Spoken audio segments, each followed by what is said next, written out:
Hi everyone, so this video is going to be about my birth plan, and I'll go over my VBAC birth plan and also my C-section birth plan. What I plan on doing is only giving them my VBAC birth plan when I get to the hospital, and not my C-section birth plan until like there's a decision made that I need to have a C-section. So I'll go over the VBAC birth plan. And basically at the very top, I just have like my name, this is my birth plan, and who's going to be in there, just my husband, Brandon, and then who my doctor's going to be, and who her pediatrician's going to be, and when my due date is. So that's like the first part of it. And then I just have a paragraph. Dear staff, thank you for sharing the special time in our lives. We are planning a VBAC and would like nurses who are supportive of our decision. I intend to wait for labor to start spontaneously.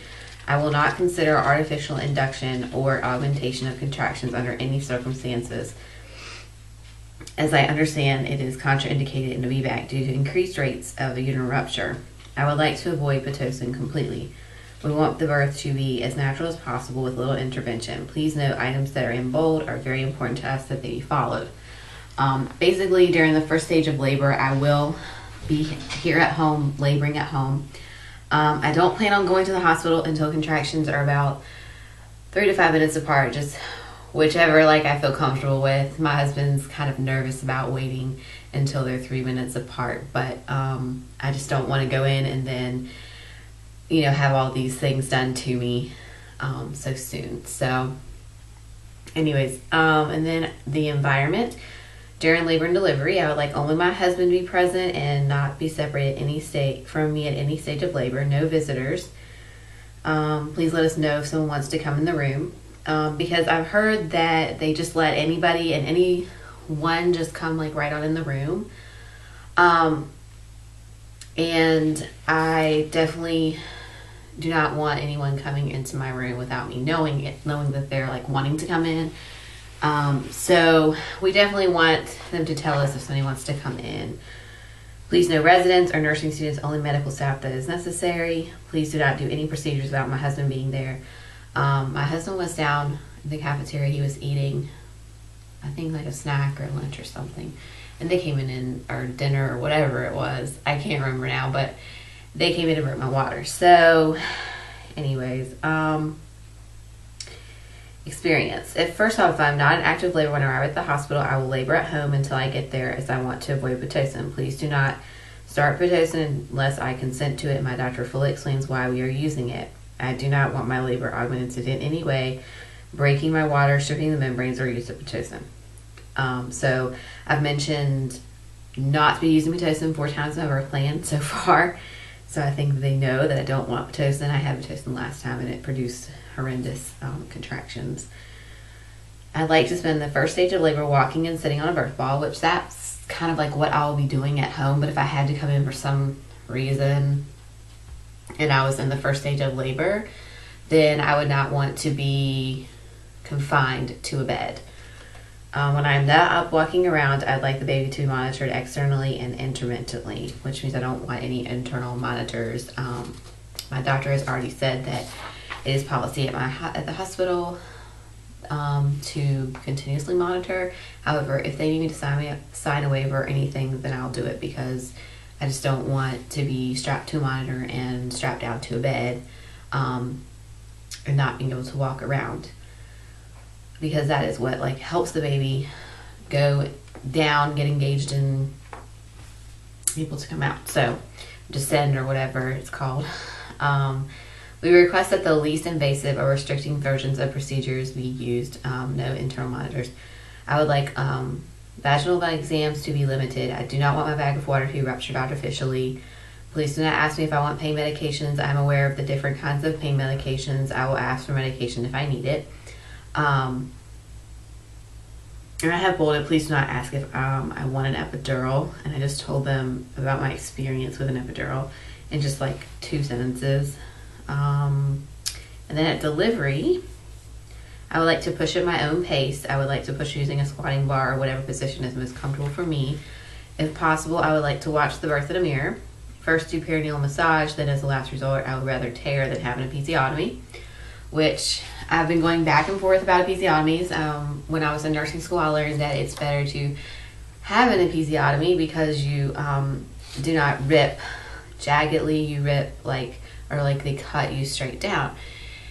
But from what I've read, I would like to just avoid an episiotomy altogether. It can cause damage to tissue and stuff like that. So I'd rather just tear out this hair, and hopefully it won't be a 4th-degree laceration or something where it goes from one hole to the next. Sorry to be blunt about that. Quiet down. Sorry, my dogs are they're horrible. If they see somebody, they just have to bark at them. We asked that the cord not be cut until it stops pulsing, and Brandon would like to cut the cord.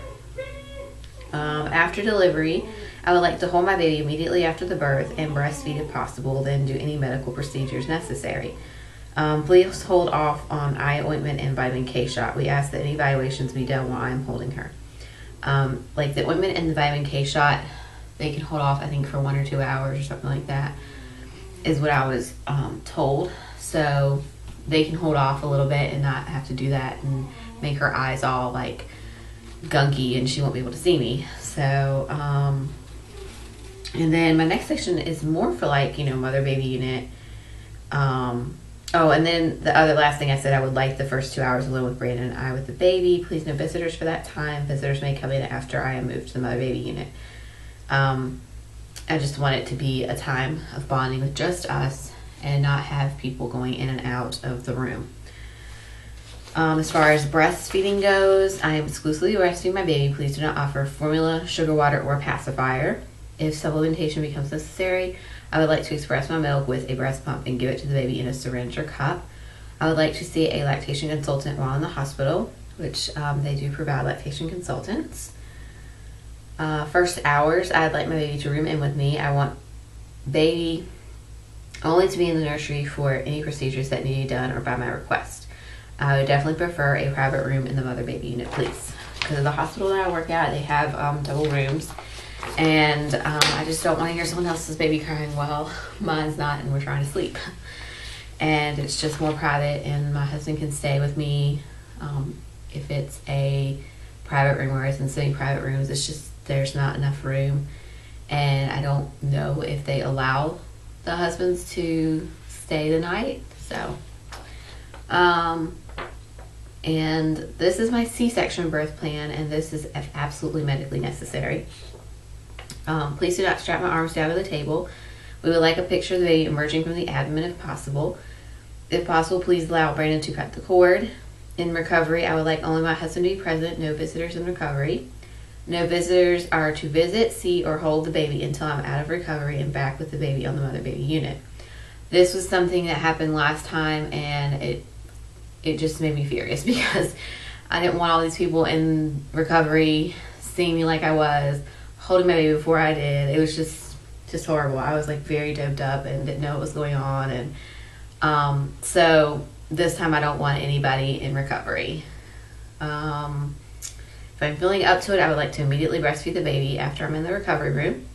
If possible, after delivery, I would like a PCA to control pain instead of the 24-hour lasting morphine, which is called Dormorph, and I think that's what really put me out. With the first baby, I was very drowsy and out of it with the morphine. So those are my 2 birth plans that I have. Just like I said, I'm not giving my C-section birth plan to them until they say that I need a C-section for whatever reason, and it has to absolutely be a medical reason that they're doing it, the baby's heart rate decels or something. It has to be an emergency, and I'm just praying that doesn't happen, because I really don't want a C-section this time. I would really just like to have a vaginal birth. And I have a birth ball, which I meant to bring up here to show you guys, but I forgot it. So it's just a exercise ball. You can get them at Walmart, Target, anywhere they sell them, at retail stores. And you have to get your size. It's according to how tall you are. And so I'm really short. I'm 5 foot, so I have a really small ball. It's probably this big, maybe. It sounds like this much off the ground.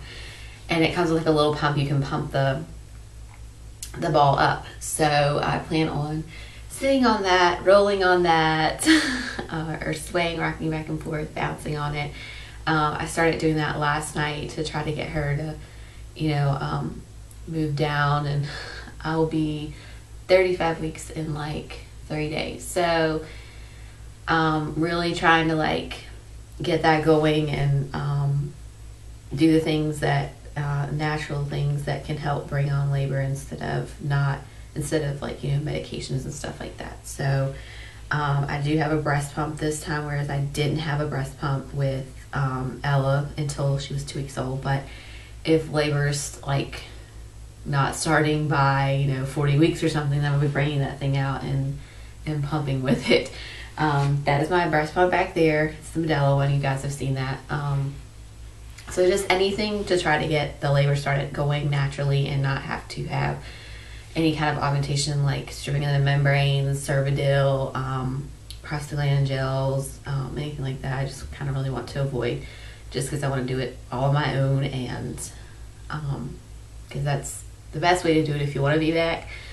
So we'll see what happens. Definitely will be giving you guys like labor updates and updates as far as like how everything's progressing and how everything goes. I think that's it. So if you guys have any questions for me or any suggestions for me about my birth plan, I know some of you who watched these videos have already had a VBAC. It would be a great help if you shared your experience, or had any suggestions for me about my birth plan and things that maybe I need to add or take out. And that is it. Thanks for watching.